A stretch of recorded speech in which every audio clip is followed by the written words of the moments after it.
On a scale of 1 to 10, where 10 is like greatly impacted? Scale of 1 to 100. 100 being if the NFL went away. 1 being you asking what?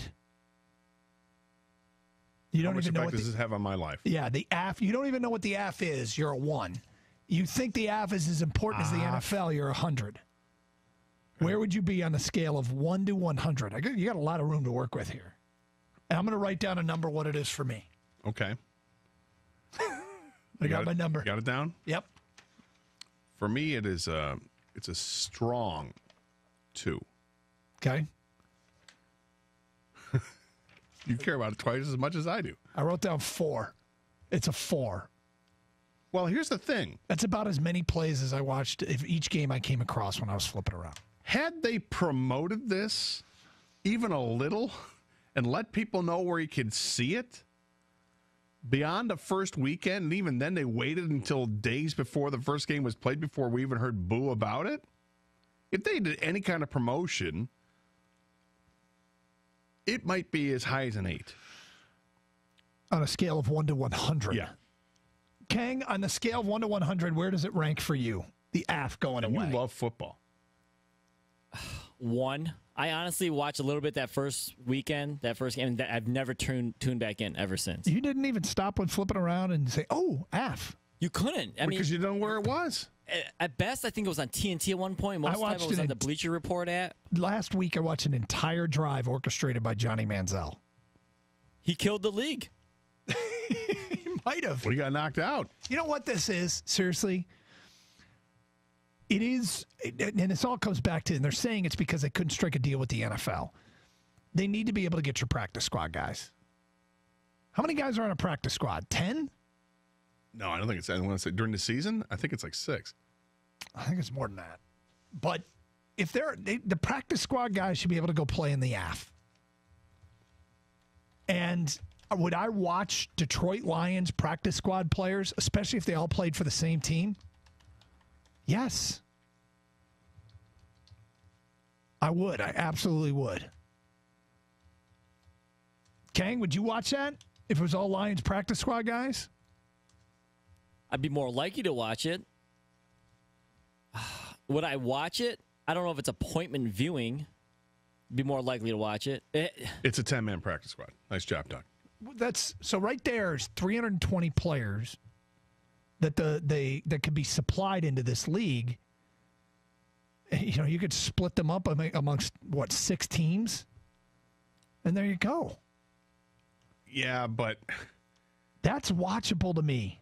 Oh, it's watchable, sure, but if you're an NFL team, do you want to loan your players out from the practice squad in the off season to go and play in the AAF? Yes, I guess. Yes, because you get to see them play. You get to hope. Okay, we as fans get to see them play. Well, I think they would like to see their guys develop. I mean, what's the downside? I get that Player they might gets hurt. Okay, so you lose a practice squad guy, and you have to sign another one. Well, then you're treating them really like pawns in chess that you just don't care about. These are disposable players. This is sports. These are disposable athletes, Doug. They're all pawns in chess, and so are we. Everybody is. We all work for the man. The man.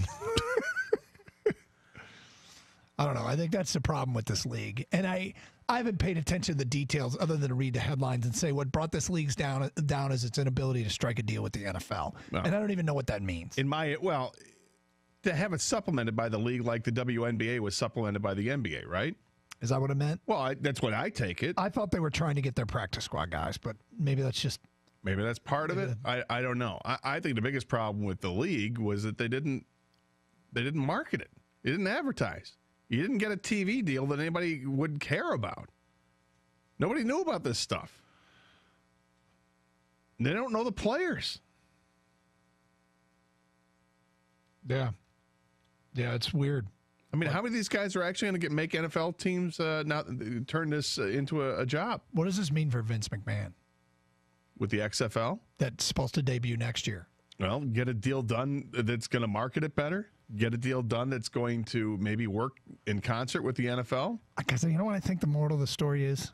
Stop sinking money into alternate football leagues. Well, there was a plan years ago that worked, and then they made a giant mistake in trying to compete head-to-head. But when the USFL first started, those first few years, when they were growing, because they got players that went to the USFL instead of the NFL, and they weren't like players that had just been released by the NFL. We're talking big-time players like Jim Kelly and Herschel Walker and Steve Young type players, Reggie White. These guys went to the USFL because the money was there. The only way that you're going to make it successful is to not compete head-to-head with them, but to compete in the offseason with them and offer up some kind of pay scale that's going to be worth it for players to say, you know what, I'll try this league instead. 248-539-9797. Anyway, the AAFL. Which won't happen again, by the way. Suspending operations. And that will be announced this afternoon. Let's get back to your open line calls. Tim in Farmington Hills. Hi, Tim. How you doing, gentlemen? Good, Tim. All right, Tim. My question is about Miguel Cabrera and his hitting. You know, I watched some of the spring games, and he was hitting the ball really good. And it seems to me that now that he's really facing major league live action game scenario, he can't get around on the ball. Well, he hit 2 balls in Toronto that would have been home runs at Comerica Park. He hit one to left center field and one to right center field, one opposite field and one on the pull field, and they both would have been home runs at Comerica Park. Okay.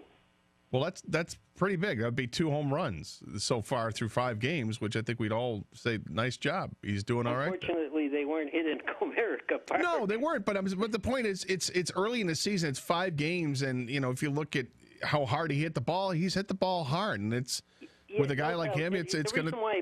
My reason for bringing it up is, I saw Willie Mays at the end, and I saw Reggie Jackson at the end, and you worry about him because he's been such a good player for so long, and he's got a ways to go contract-wise, and if he's slowing down, which, you know, as baseball players get older, that's what happens, they slow down, and if that's truly happening to him, we have a long road to go with a Victor Martinez. Look, I'll tell you what, Tim, that's a fair concern to have. I don't know if it's a fair concern to have after 5 games. No. I think it's a concern everybody has with Miguel Cabrera coming back from injuries. It's another injury. How is he going to be able to come back? Is he going to gain any kind of form that he had that made him a perennial MVP candidate? I don't think we're ever going to see the Triple Crown winner, MVP type Miguel Cabrera. I think we can still see a very effective Miguel Cabrera, but time's going to tell on that. 5 games is not a big enough sample size. It's crazy how many, when we did bold ass predictions, there were tons and tons and tons of Miggy bold ass predictions. A lot of people, I mean, they were bold ass, but saying that they had pretty big expectations for Miggy to have a bounce back year. And what is he, 2 for 17 to start the year? Is that right? 2 for 17 with 3 walks. 248-539-9797. Open lines. Karsch and Anderson, 97.1 The Ticket.